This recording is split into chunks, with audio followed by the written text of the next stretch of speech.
దేవుని పరిశుద్ధ నామమునకు మహిమ కలుగునుగాక. క్రీస్తునందు ప్రియ దేవుని బిడ్డలారా, ప్రభు అయిన యేసు క్రీస్తు పరిశుద్ధ నామములో మీ అందరికీ ఈ ఉదయకాల శుభములు తెలియచేయచ్చు ఉన్నాను. ఈ దినమంతయు మీకు మీ కుటుంబానికి దీవెనకరముగాను ఆశీర్వాదకరముగాను దేవుడు అనుగ్రహించాలని మీ కొరకై ప్రార్థిస్తూ ఉన్నాను. నేటి దినం కొరకు ఏర్పాటు చేయబడిన దేవుని వాక్యము మత్తయి సువార్త 9వ అధ్యాయం 2వ వచనం. ఇదిగో, జనులు పక్షవాయువుతో మంచము పట్టియున్న ఒకని ఆయన యొద్దకు తీసుకొని వచ్చిరి. యేసు వారి విశ్వాసమును చూచి, కుమారుడా, ధైర్యముగా ఉండుము, నీ పాపములు క్షమింపబడి ఉన్నవని పక్షవాయువు గలవానితో చెప్పెను. ప్రియులారా, నేటి దినము కొరకు ఏర్పాటు చేయబడిన ధ్యానాంశము విశ్వాసం ఎలా ఉంటుంది. దేవుని బిడ్డలారా, విశ్వాసం ఎలా ఉంటుంది? విశ్వాసం గాలి వలె ఉంటుంది. గాలిని చూడలేవు, కానీ దాని ప్రభావాలను చూడగలవు. ప్రియులారా, గాలి చేత కొట్టబడిన వస్తువులను చూడగలవు. అలాగే విశ్వాసాన్ని చూడలేవు, కానీ క్రియల వలన ఒకడు విశ్వాసంతో కదులుచున్నాడని చెప్పగలవు. ఈ మనుష్యుల విశ్వాసాన్ని యేసు ప్రభు వారు చూశారు అంటే ఆయన వారి క్రియలను చూశాడని అర్థం. ప్రత్యేకంగా వారు పైకప్పు ఎక్కారు, దాన్ని తొలగించారు. వ్యతిరేకించే గుంపు మధ్యలో రోగి అయిన స్నేహితుణ్ణి యేసు ప్రభు ముందు నిటారుగా దింపారు. దేవుని బిడ్డలారా, మత నాయకుల చేత విమర్శించబడుతామని ఇంటి కప్పును విప్పినందుకు యజమానితో నిశ్చయముగా ఇబ్బంది ఉంటుంది అని తెలుసు. వారు పొందే స్వస్థత చెల్లించే మూల్యానికి యోగ్యమైందని నమ్మారు. ప్రియులారా, మిత్రుడు స్వస్థపడతాడు అని విశ్వసించారు.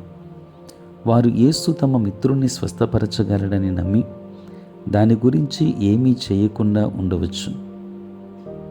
వారు విశ్వాసం ప్రకారం నడుచుకోకుండా ఉంటే అది మిత్రునికి ఎలాంటి మేలు చేసేది కాదు. ఎలాంటి క్రియ లేని విశ్వాసం దేనిని ఫలించదు. ప్రియులారా, క్రియలు విశ్వాసంలో ముఖ్య భాగం. సంబంధిత క్రియ లేని విశ్వాసం అసలు విశ్వాసమే కాదు. యాకోబు పత్రిక 2వ అధ్యాయం 17వ వచనం.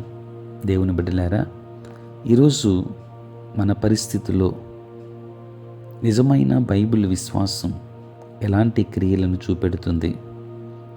అలా నడుచుకుంటున్నామా? లేకపోతే ఎందుకు నడుచుకోవటం లేదు? ఇంకా మనకు బైబిల్ విశ్వాసం లేనందుక? నిజమైన విశ్వాసముతో దేవుని మీద ఆధారపడి నడుస్తామని ఈరోజు మన హృదయాల్లో నిర్ధారించుకుందాం. అప్పుడు మన క్రియలు మారడాన్ని గమనిస్తాం. కనుక దేవుని యందు విశ్వాసం ఉంచి ఆయనను వెంబడించే వారుగుందాం. దైవాశీర్వాదాలను మనం పొందుకుందాం. దేవుడు మిమ్మును మీ కుటుంబాన్ని బహుగా దీవించునుగాక. ఆమేన్. ప్రార్థన. పరిశుద్ధుడైన తండ్రి, ప్రేమ కలిగిన మా ప్రభువా, మీ పరిశుద్ధ నామమునకే వందనాలు, స్తుతులు, స్తోత్రాలు చెల్లిస్తున్నాము నాయన. రాత్రంతయు కాపాడి సుఖనిద్రను మాకు దయచేసి మా జీవితంలో మరి యొక్క నూతన దినాన్ని మేము చూడగలిగే భాగ్యం మీరు మాకు ఇచ్చినందులకే స్తోత్రాలు. ప్రభువా, ఈ దినమంతా కూడా మీ సన్నిధి మాతో ఉంచండి. మీ ప్రసన్నత మాకు దయచేయండి. నేటి మా పనులలోనూ, ప్రయాణములలోనూ, పరిచర్యలోనూ తోడుగా ఉండండి. దేవా, అనారోగ్యంతో ఉన్న వారికి ఆరోగ్యాన్ని ఇవ్వండి. సమస్యలతో ఉన్న వారికి సమాధానం ఇవ్వండి. నెమ్మది లేని వారికి నెమ్మదినివ్వండి. రక్షణ లేని వారికి రక్షణ అనుగ్రహించండి. ఉద్యోగస్తులు, వ్యాపారస్తులు, కష్టపడి పని చేసుకుంటున్న బిడ్డలు, ఉద్యోగ విరమణ చేసిన కుటుంబాలను మీరు జ్ఞాపకం చేసుకోండి. వారికి కావలసినటువంటి ఆశీర్వాదములు, కాపుదల, సంరక్షణ తండ్రి మీరు అనుగ్రహించండి. నాయన, పుట్టినరోజు, పెళ్లి రోజు జరుపుకొని వచ్చిన బిడ్డలను దీవించి నూతన ఆశీర్వాదాలు మెండుగా వారికి దయచేయండి.